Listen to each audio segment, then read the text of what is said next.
Hello मेरे क्रांतिकारी बच्चों, कैसे हैं आप लोग। आज हम लोग लेकर आए हैं मैथ्स का बेसिक। बहुत सारे बच्चों की ये डिमांड है कि मैथ्स के क्वेश्चंस करने में हमें दिक्कत होती है, चाहे वो नीट लेवल के हों या 11th के हों, या 11th में आकर जब फिजिक्स आती है तो उसमें कैलकुलेशन आता है काफी मुश्किल।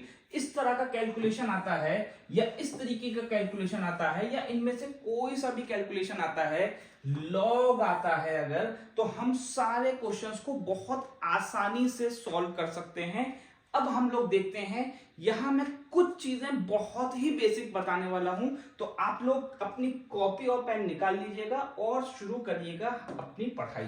तो सबसे पहले हमारे पास आता है, मान लीजिए हमारे पास इस तरह का एक टर्म लिखा हुआ है, तो इसमें ये जो आगे वाला नंबर होता है इसको हम बोलते हैं कोफिशिएंट। याद रखिएगा, ये है हमारा कोफिशिएंट और इसको बोलते हैं वेरिएबल। वेरिएबल याद रखिएगा, अगर हमारे पास दो सेम वेरिएबल की चीजें होती हैं, ये भी x है और ये भी x है, तो दोनों जुड़ जाएंगे, 3 और 4 जुड़कर बन जाएगा 7x। लेकिन अगर हमारे पास यहां 3x है और ये है y, तो ये नहीं जुड़ सकते और ये जैसे थे वैसे ही रहेंगे, क्योंकि ये है चूहा और ये है बिल्ली, दोनों अलग अलग चीजें हैं तो एक साथ नहीं जोड़ सकती हैं। अगर हम x की चीज और x की चीज को एक साथ जोड़ना चाहें तो 3 और 2 5 हो जाएगा, 5 और 5 10 हो जाएगा, तो यहां पहले लिखेंगे हम 10x। उसके बाद y वाली चीजों को हम एक साथ ऐड करेंगे और 5 और 4 मिलकर बन गया हमारे पास 9y। समझ में आई बात आप लोगों के। अगर हम x की चीजें एक साथ जोड़ें तो उनको यहां जोड़कर लिखेंगे, जो y की चीजें होंगी उसको एक साथ लिखेंगे। अब यहां एक और चीज आ गई जिसको बोला जाता है कांस्टेंट। याद रखिएगा, अगर हमारे पास सिर्फ कोई एक ऐसी टर्म लिखी है जिसके साथ कोई भी वेरिएबल नहीं है, मतलब x y z कुछ भी नहीं है, a b c d कुछ भी नहीं है, तब इस टर्म को हम कांस्टेंट बोलते हैं और कांस्टेंट को हम अलग से ऐड करते हैं। तो यहां हम इन दोनों को ऐड करके 7 लिखेंगे। उम्मीद है कि आप लोगों को ये चीज समझ में आई होगी। इसकी प्रैक्टिस करने के लिए आप लोगों को ये क्वेश्चंस है। आगे दूसरे टॉपिक पे आते हैं हम और यहां देखते हैं मल्टीप्लीकेशन। अगर हमारे पास इसका मल्टीप्लाई करना है इससे, मतलब हमें 2x का 3 से मल्टीप्लाई करना है, तो हम कोफिशिएंट को मल्टीप्लाई करेंगे और जो वेरिएबल था वो वैसा ही रहेगा।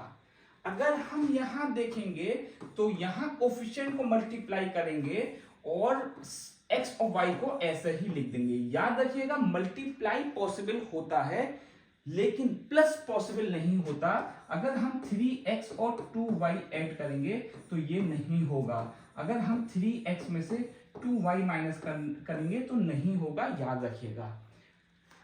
यहां हमारे पास 3x और 9x है, तो यहां हम मल्टीप्लाई करेंगे 3 और 9 को तो आएगा 27, और x को जब x के साथ मल्टीप्लाई किया जाएगा तो हो जाएगा x स्क्वायर। बड़ी ही इंपॉर्टेंट चीज है, याद रखिएगा। अगर हम x के साथ x को ऐड करते हैं तो 2x आएगा जब ऐड करते हैं, लेकिन अगर हम मल्टीप्लाई करेंगे तो हमारे पास x स्क्वायर आता है। याद रखिएगा। इसी तरह से अगर हम x स्क्वायर को मल्टीप्लाई x से करते हैं तो ये पावर्स हो जाती हैं ऐड। इसी तरह से अगर x की पावर 2 है और मल्टीप्लाई करना है x की पावर 3 से, तो ये बन जाएगा x की पावर 5, क्योंकि ये पावर्स हमारी ऐड हो जाती हैं। तो यहां हमारे पास 4x को करेंगे तो हमारे पास आएगा 36 x की पावर 3। इसी तरह से अगर हम इसको करेंगे तो हमारे पास आएगा 12x y square. y square यहां इसलिए आया क्योंकि हमारे पास y और y का मल्टीप्लीकेशन है। आइए बढ़ते हैं आगे और कुछ और क्वेश्चंस देखते हैं। अगर हम इसको मल्टीप्लाई करेंगे तो हमारे पास आएगा 10। x को जब x के साथ मल्टीप्लाई किया जाएगा तो आएगा x स्क्वायर और y को हम जैसा था वैसे ही लिख देंगे। ठीक है। अगर इस तरह का क्वेश्चन आता है जिसमें बाहर ब्रैकेट होता है तो हम क्या करेंगे, मान लीजिए हमारे पास 25x प्लस 3y है, तो पहले इस 2 को इस पूरे से करेंगे। तो यहां हमने लिख दिया 10x फिर इस 2 को इस पूरे से करेंगे तो प्लस का साइन लगाकर प्लस ये वाला आएगा और ये हो जाएगा 6y। बिल्कुल सेम कंडीशन हम यहां भी अप्लाई करेंगे। इसको पहले इससे मल्टीप्लाई किया तो उस पूरे से मल्टीप्लाई करना पड़ेगा, तो 6 को 2 से करेंगे तो हमारे पास आएगा 6 और x को जब x से किया जाएगा तो आएगा x स्क्वायर और y ये वाला जैसा था वैसे ही लिख देंगे। इसी तरह से अब इस को इस पूरे से करना पड़ेगा तो हमारे पास आ जाएगा 6xy। उम्मीद है कि आप लोगों को ये भी चीज समझ में आई होगी। ये क्वेश्चन आप लोग खुद से करने की कोशिश करिएगा, मैं चलिए आपको आंसर बता देता हूं उसका। तो हमारे पास आ जाएगा 12x स्क्वायर y स्क्वायर, ठीक है, और प्लस का साइन लगाते हैं, 4 को 3 से मल्टीप्लाई करेंगे तो आएगा 12xy स्क्वायर, ठीक है, बहुत आसान है। आगे बढ़ते हैं और ये आप लोगों के प्रैक्टिस है, क्वेश्चंस आप लोग करिएगा। ये वाला क्वेश्चन एक मैं करवा के दिखा देता हूं आप लोगों को ताकि आप लोग सीख जाएं, ठीक है। सबसे पहले क्या करते हैं ऐसे में कि पहले इस 3 को पहले इससे करेंगे फिर इससे करेंगे, ठीक है। फिर से बता देता हूं, इस 3x को पहले इससे करेंगे फिर इससे करेंगे तो 3x को इस पूरे से किया तो हमारा आया 6x स्क्वायर।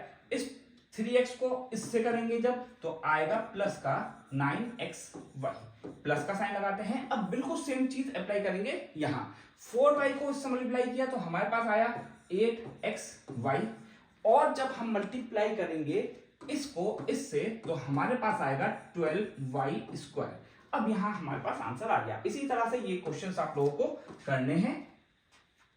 आगे बढ़ते हैं और आइडेंटिटीज देखते हैं। आइडेंटिटीज मतलब फॉर्मूला, हमारे पास ये 3 फॉर्मूले आते हैं बेसिक, ठीक है। इसके अलावा और भी बहुत सारे फॉर्मूले हैं लेकिन हम अप्लाई करना देखते हैं कैसे अप्लाई करते हैं। मान लीजिए हमारे पास 2x प्लस 4y का होल स्क्वायर है, तो जो पहला वाला टर्म होता है, जो पहला वाला टर्म है उसको हमने a मान दिया है और दूसरे वाले को b मान लेंगे। तो सबसे पहले हमारे पास फॉर्मूला होता है a स्क्वायर, तो a की जगह यहां लिखा था 2x, यहां 2x लिखा है तो 2x का होल स्क्वायर करेंगे, यहां करेंगे 4y का होल स्क्वायर 2ab। ये 2 है, ये पूरा a है, ये पूरा b है। इसको सॉल्व करेंगे हमारा आंसर आ जाएगा। 2x का होल स्क्वायर किया तो 4x स्क्वायर आएगा। क्यों आएगा जरा देखिए, 2x को जब 2x से मल्टीप्लाई किया जाएगा तो 4 आएगा और x स्क्वायर आएगा। ये क्वेश्चन आपका प्रैक्टिस में है, आप लोग मुझे करके बताइएगा।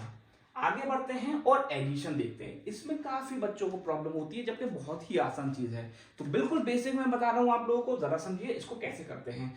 एक तो तरीका होता है जिसमें हम लोग एलसीएम लेते हैं, वो आप लोगों को नहीं बता रहा हूं मैं, उससे भी आसान तरीका बताता हूं। पहले इसको इससे मल्टीप्लाई कर दीजिए, तो 3 को जब 1 से मल्टीप्लाई करेंगे तो यहां लिख देते हैं, फिर प्लस का साइन लगाते हैं, वो ये प्लस है। उसके बाद हम करते हैं ये कि इसको मल्टीप्लाई कर देते हैं इससे और ये हो जाता है 2 × 1, अपॉन लगाते हैं और इन दोनों का मल्टीप्लाई करके यहां लिख देते हैं। तो हमारे पास आंसर आ गया 3 + 2/6, तो आंसर आ गया 5/6। बड़ा ही सिंपल तरीका होता है। फिर से करके देखते हैं, इसको इससे मल्टीप्लाई किया तो 3 आया, इसको इससे मल्टीप्लाई किया तो प्लस का आया 10 अपॉन इन दोनों को मल्टीप्लाई किया तो आया 15। अगर ये कैंसिल हो सकता होगा तो हम इसको कैंसिल कर देते हैं। इसको इससे मल्टीप्लाई किया तो आया 10 प्लस का, इसको इससे मल्टीप्लाई किया तो 21 आया और नीचे दोनों को मल्टीप्लाई कर दिया, आंसर हो गया। तो ये है हमारा बहुत आसान सा तरीका, इसको आप लोग प्रैक्टिस में करिएगा और आंसर बताइएगा। नेक्स्ट आता है हमारे पास, अगर हमारे पास px या fx कुछ भी दिया होता है, इस तरह की इक्वेशन होती है और हमसे कहा जाता है कि 2 बताइए, तो अब हम इनको कैसे करेंगे जरा समझिए। यहां हम p लिखते हैं और 2 लिखते हैं और जो यहां x की वैल्यू ये कहते हैं लगाने के लिए वही हम वैल्यू लगा देते हैं। यहां 2 कहा गया है तो x की जगह हम 2 लगा देंगे प्लस 1 कर देंगे, तो ये हो गया हमारे पास 6 प्लस का 1, आंसर हो गया 7। बिल्कुल सेम तरीके से यहां करते हैं p, यहां हमसे कहा जाता है 1, तो 1 रख देंगे x की जगह, तो हमारे पास आंसर आ जाएगा 3 प्लस का 9 और ये हो गया हमारे पास 12। ठीक है, उम्मीद है ये भी आपको समझ में आया होगा, बहुत आसान सी चीज है। आगे बढ़ते हैं, ये क्वेश्चन देखते हैं। यहाँ हमसे 2 कहा जा रहा है, तो इस 2 की जगह पहले 2 लिखेंगे, x की जगह हमसे 2 कहा जा रहा है। जो वैल्यू यहाँ दी जाती है, जो वैल्यू यहाँ दी जाएगी वही हमें रखनी पड़ती है। जैसे कि यहाँ 3 दिया है, यहाँ 4 दिया है, तो 4 ही रखना पड़ेगा हमें। तो हम यहाँ रखते हैं 2 का होल स्क्वायर। ये स्क्वायर इसलिए लिखा है क्योंकि यहाँ स्क्वायर है पहले से। 7 लिखेंगे, 2 लिखेंगे, प्लस का 1 लिखेंगे, 2 किया, यहाँ स्क्वायर है तो 4 लिखेंगे, प्लस 14 प्लस का 1 करेंगे, तो ये हो गया हमारे पास 8 प्लस का 14 प्लस का 1, तो आंसर हमारे पास हो गया 23। ठीक है, बिल्कुल सेम तरीके से आपको प्रैक्टिस के क्वेश्चंस करने हैं और मुझे बताना है कि आंसर क्या आया है।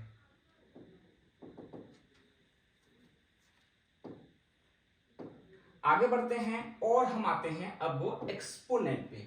एक्सपोनेंट में सबसे पहला क्राइटेरिया होता है मल्टीप्लीकेशन का। एक्सपोनेंट कहेंगे जब यहां हमारे पास पावर हो जाती है और अगर ये मल्टीप्लीकेशन में होती हैं, तो याद रखिएगा मल्टीप्लीकेशन में ये दोनों पावर ऐड हो जाएंगी और हमारे पास आंसर आ जाएगा 10 की पावर 8। इसी तरह से अगर हमारे पास ये होता तो हम यहां लिखते 3 - 1 और आंसर आ जाता 10 की पावर 2। अगर हमसे कहा जाता है कि 10 की पावर 2 को हम क्या लिख सकते हैं, तो हम बताएंगे इसको हम 100 लिख सकते हैं। इसी तरह से अगर हमसे कहा जाता है कि 10 की पावर 3 को हम क्या लिख सकते हैं, तो इसको हम लिखेंगे 1 2 3, जितनी पावर होगी उतने ही 0 आ जाते हैं साथ में। लेकिन अगर ये चीज -2 है तो हम पहले यहां लगाएंगे पॉइंट और उसके बाद 2 नंबर होने चाहिए पॉइंट में। अगर नेगेटिव होती है पावर तो इसका मतलब पॉइंट में है वो गिनती। ठीक है, अब जरा देखते हैं आगे। अगर हमारे पास यही चीज होती डिवीजन में, मान लीजिए -3 होता और -11 होता, तो हम करते इन दोनों को ऐड और ये हो जाता -14। ठीक है, इसको अगर करेंगे तो यहां डिवीजन है, तो जब ऊपर जाएगी पावर तो उल्टी हो जाती है, उल्टा साइन हो जाता है। अगर नेगेटिव है तो पॉजिटिव हो जाएगी, पॉजिटिव है तो नेगेटिव। अगर यहाँ पॉजिटिव था तो ऊपर जाकर ये हो जाएगा नेगेटिव, तो 10 की पावर हो गई 3। अगर हमारे पास 10 की पावर -8 होता और 10 की पावर -3 होता, तो अब यहाँ ये क्योंकि पहले से नेगेटिव है तो ऊपर जाकर ये हो जाएगी पॉजिटिव, तो ये हो गया 10 की पावर -5। ये हो गया हमारा आंसर। अगर हमारे पास मल्टीप्लीकेशन में होता है तो ये हो जाता है मल्टीप्लाई, यहां ऐड नहीं होगा, याद रखिएगा मल्टीप्लाई होगा। अगर दोनों अलग अलग होते हैं तब ऐड होता है, यहां इसी की पावर है ये, तो इसको मल्टीप्लाई में करेंगे। एक एग्जांपल देखते हैं जरा इसका। अगर हमारे पास 10 की पावर 4 है और यहाँ 10 की पावर 2 है, तो ये 10 की पावर 8 हो जाएगा। ये ऐड नहीं होंगे, मल्टीप्लाई होंगे, क्योंकि ये इसी की पावर है। ठीक है, आगे बढ़ते हैं। यहां ये देखिए जरा, बहुत बार ऐसे क्वेश्चंस आते हैं, फिजिक्स में खासतौर पे ऐसे क्वेश्चंस आते हैं, केमिस्ट्री में भी कुछ क्वेश्चंस हैं जो कि थर्मोडायनेमिक्स से हैं, इक्विलिब्रियम से हैं, जहां इस तरह के क्वेश्चंस आ जाते हैं। बहुत सारे बच्चों को दिक्कत होती है। हम इस दिक्कत को खत्म करते हैं और जरा देखते हैं इनको कैसे आसानी से सॉल्व किया जा सकता है। तो जरा देखिए, 10 की पावर, इसको 10 की पावर और 10 की पावर, इन सबको एक साथ लिख देते हैं। तो सबसे पहले हमने लिखा क्या, 2 को 5 से मल्टीप्लाई कर दिया, तो इसको 10 लिख दिया पहले, फिर इनटू का साइन लगाया और ये 10 लिखा। इसकी पावर लिखेंगे ऊपर, ये है 3, इसके साथ आई है -4 और इसके साथ आई है 8। इसको सॉल्व करेंगे और आंसर आ गया।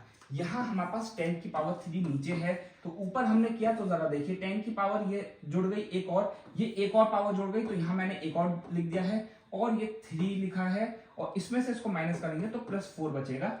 और मैं ये वाली जो 10 की पावर 3 थी इसको ऊपर लेकर जाता हूं, तो ये कैंसिल हो गया और ये बचा 10 की पावर 5 सिर्फ। ठीक है, कैलकुलेशन बहुत लंबा लग रहा था लेकिन बहुत इजी है। अगर हम अच्छी तरह करेंगे तो आसानी से हो सकता है। इसी तरह से इसको जब हम ऊपर लेके जाएंगे तो ये +5 हो जाएगी। सब पावर्स को एक साथ ऐड कर देते हैं, आंसर हमारा आ जाता है।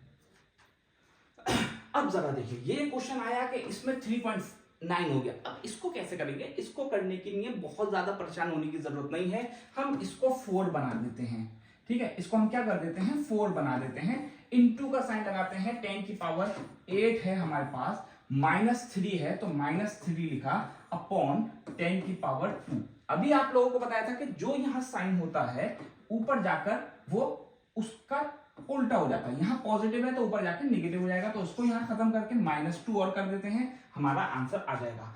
और ज्यादा मुश्किल क्वेश्चन आया, मान लीजिए ये आया, तो अब हम क्या करते हैं, इस पूरे को इसको 3 बना देते हैं और इसको इससे कैंसिल कर देते हैं, ये 2.2 हो गया। इसी तरह से यहाँ ये 1.8 है तो इसको इससे कैंसिल कर देते हैं, 100 आ जाएगा। बहुत सारे बच्चों को, खास तौर पे लड़कियों को मैथ्स में दिक्कत होती है ये करने में। मैंने इसका भी सॉल्यूशन बता दिया है। अब जरा देखिए कि यहाँ कैसे कर सकते हैं। मान लीजिए हमारे पास इस तरह की गिनती है, क्योंकि बहुत सारे बच्चों को यहाँ दिक्कत होगी कि मैंने ये क्या कर दिया, यहाँ 100 कैसे आ गया। तो यहाँ मैं आप लोगों के लिए इसका भी सॉल्यूशन लेकर आ गया हूँ। मान लीजिए कुछ इस तरीके की कंडीशंस हैं, तो हमारे पास ये हटाएंगे हम, तो यहाँ एक 0 आ जाएगा, ठीक है। इसी तरह से यहां अगर हम ये हटाएंगे पॉइंट, तो पॉइंट के बाद कितने नंबर होते हैं उतने नीचे 0 आएंगे, नीचे आएंगे 0, उसके साथ नहीं आएंगे। तो यहां हमने 1 2 3 लगा दिए।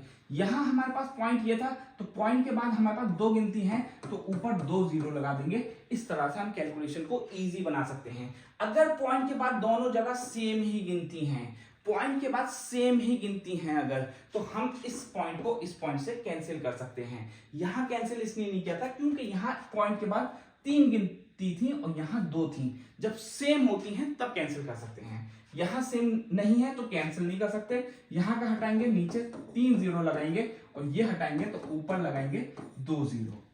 ठीक है, उम्मीद है आप लोगों को ये भी समझ में आया होगा। आगे बढ़ते हैं जरा और आते हैं लॉग पे। अगर हम log 1 की वैल्यू, ये लॉग की मैंने एक और वीडियो बना रखी है, उसमें बहुत सारी चीजें इजी वे में मैंने आपको बताई हैं। डिस्क्रिप्शन में आप लोगों को मैं वो वीडियो भी दे दूंगा। लेकिन लॉग को कैसे सॉल्व करेंगे जरा देखिए। log 1 की वैल्यू अगर हम देखें तो इसकी वैल्यू 0 होती है।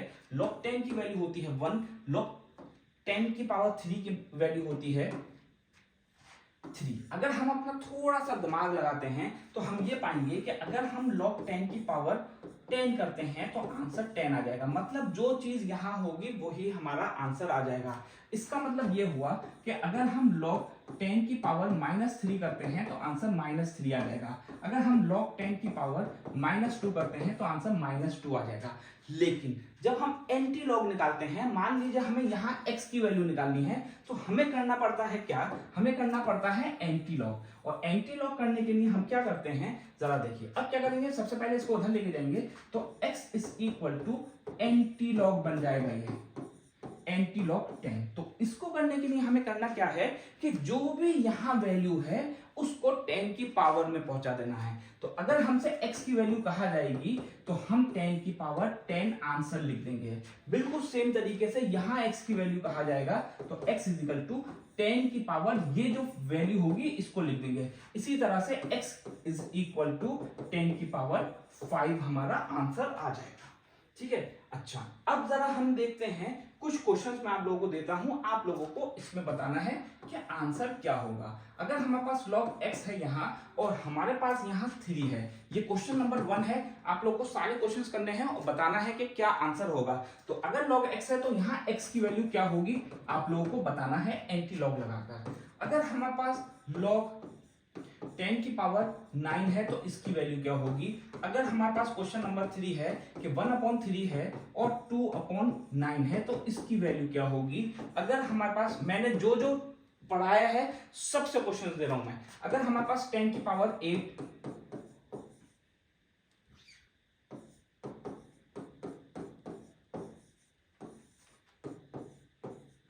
इसका आंसर क्या होगा। ठीक है, और एक और क्वेश्चन मैं देता हूं आप लोगों को, ये लास्ट क्वेश्चन है।